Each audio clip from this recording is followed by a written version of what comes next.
Mr. Meeks, as you may not know, the Navajo Generating Station and the Glen Canyon Dam are both in my district in Arizona. So given those questions, I want to refer to my colleague's question and kind of highlight a little bit more about the Aspinall unit. If it's not in play, how do we make up for the loss during those high peak times? What's going to replace it?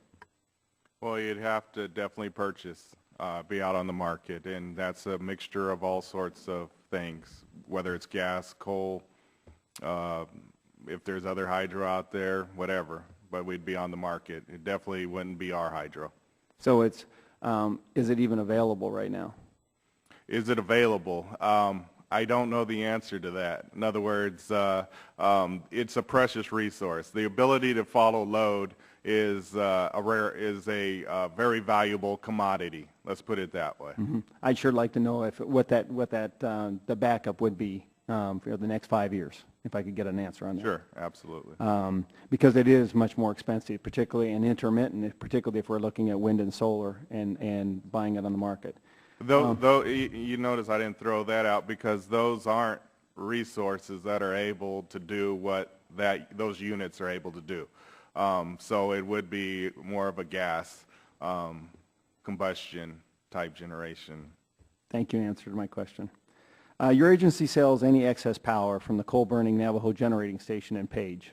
Right. In 2009, your agency sold about 4 million megawatt hours from the plant, generating about $121 million to the U.S. Treasury.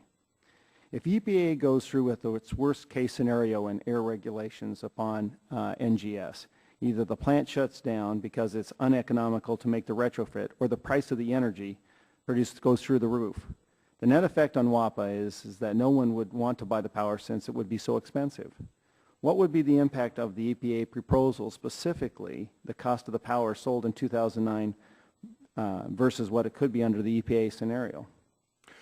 Basically, when it comes to the Navajo plant, we provide a service, if you will. In other words, we have no repayment responsibility for that plant. We're providing a service through the Bureau of Reclamation for selling excess energy, as you stated. So, so whatever we can sell is what gets returned to the Treasury. Obviously, it's a market-based price. It's a price that has competition. So if I'm unable to sell it, then I'm unable to return anything to the Treasury. But that whole area has grown immensely over the last 10 years. Wouldn't you agree? It's service line.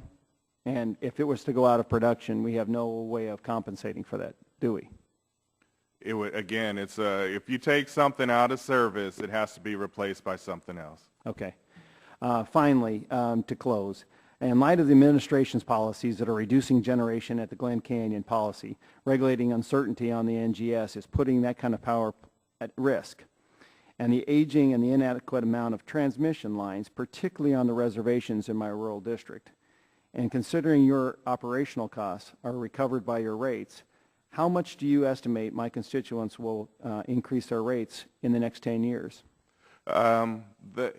Again, as I stated before, that a lot of the things that we are looking at are scary as far as someone who's in the business to sell hydropower. One other figure that I didn't mention from the impacts of Glen Canyon in your district, what we did, we used to track the cost as far as the lost generation, and what we found out from an average amount of extra money for replacing Glen Canyon is $50 million a year that customers have to pay. And in addition, going back to your replacement question, replacing that generation source, the estimates have been $1 billion in capital cost to replace the resource we lost through Glen Canyon Dam. So again, I don't want to be the generating agencies. They have a tough mission. But again, if you lose something, you got to replace it with something. Real quickly, could you compare the transmission lines from the Hoover Dam on the western side of Arizona to the eastern side of Arizona? Which is in worse condition?